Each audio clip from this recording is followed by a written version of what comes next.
Hi అండి, అందరికీ నమస్కారం. Welcome to chef Swathi channel. ఇవాళ నేనైతే లెమన్ రైస్ చేయబోతున్నానండి.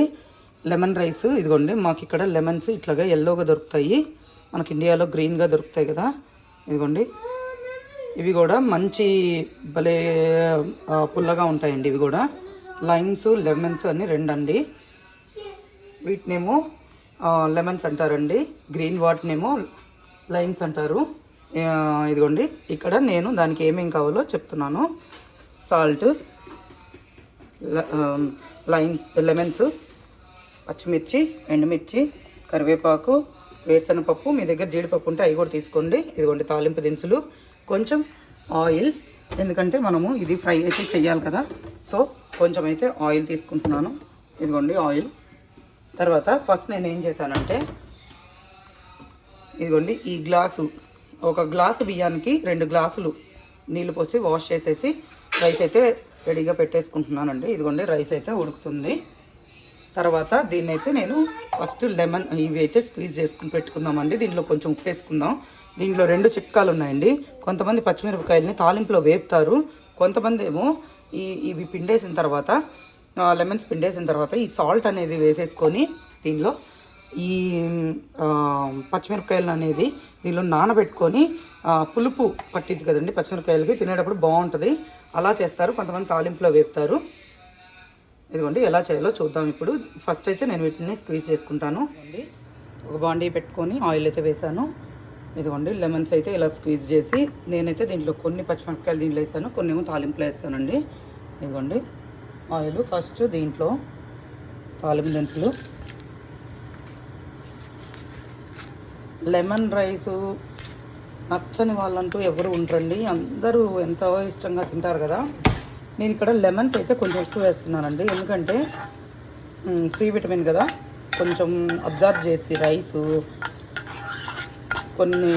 కొంతసేపు తర్వాత చాలా బాగుంటుంది ఆ రైస్ అనేది పుల్ల పుల్లగా. సో నేను కొంచెం లెమన్స్ అయితే ఎక్కువ వాడతాను, ఆ పిల్లలకి లెమన్స్ అంటే ఇష్టం. సో ఇలాగైతే చేస్తున్నానండి. ఇదిగోండి తర్వాత దీనిలో ఇంకొంచెం నేను పచ్చనిపప్పు అయితే యాడ్ చేసుకుంటున్నాను. పప్పులు కంటి కింద తగులుతూ ఉంటే చాలా బాగుంటాయి కదా, సో నేను ఇలా అయితే యాడ్ చేసుకుంటున్నాను.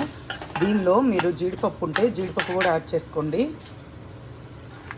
బాగుంటుంది జీడిపప్పు కూడా. దీని కాంబినేషన్ అయితే పీనట్స్ జీడిపప్పేనండి. ఇదిగోండి ఇవి కొంచెం వేగిన తర్వాత, నేను ఆల్రెడీ ఈ పీనట్స్ అనేవి నేను ఏం చేశానంటే ఎయిర్ ఫ్రైయర్లో పెట్టేసి తీసానండి ఈ పీనట్స్ అనేవి. సో నేను దీంట్లో అయితే వేపట్లేదు ఇప్పుడు ప్రజెంటు. వన్స్ ఇది వేగినాక నేను డైరెక్ట్గా వేసేసి ఇంకా అన్నీ యాడ్ చేసేస్తాను. ఈలోపు నాకు అన్నం అయితే రెడీ అయిపోయి వచ్చిందండి. అన్నం తీసుకొని ఒక పళ్ళెంలో పోసుకుంటే ఆరిపోతుంది.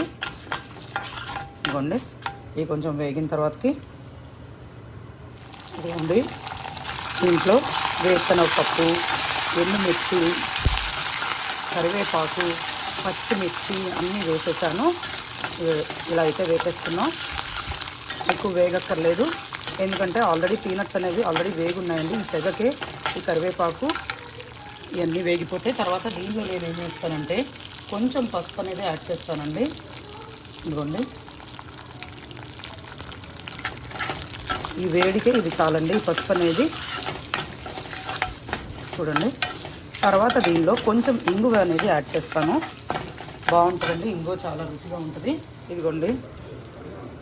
ఇదిగోండి ఇంగువ అనేది యాడ్ చేసేస్తున్నాను. ఇంతేనండి, పోపు అయితే రెడీ అయిపోయింది కదా. ఇంకా మనం దీన్ని తీసుకొని వెళ్ళి అన్నంలో కలిపేయడమే. ఈలోపు అన్నం చల్లారుతుంది. ఇదిగోండి ఇక్కడైతే నేను అన్నం నానబెట్టేసాను. నేను చెప్పాను కదా, 1కి 2 గ్లాసులు నీళ్ళు పోసుకొని నేను ఇలాగైతే ఉడకబెట్టి పెట్టేసుకున్నాను. ఇప్పుడు దీనిలో కొంచెం సాల్ట్ యాడ్ చేద్దాము అన్నానికి తగ్గట్టుగా. ఇందాక పోపుకి దానికి తగ్గట్టుగా వేసాను కదా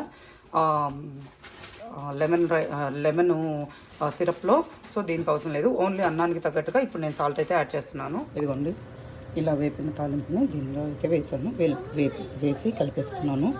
ఇప్పుడు లెమన్ జ్యూస్ అయితే పోసేసాను, ఇంకా మిక్స్ చేసుకోవడము. అంతేనండి, ఎంతో రుచికరమైన లెమన్ రైస్ రెడీ. ఈ వీడియో కనుక మీకు నచ్చినట్లయితే please like, share, subscribe to my channel అండి. మరో వీడియోతో మీ ముందుకు వస్తాను. అంతవరకు సెలవు, బాయ్.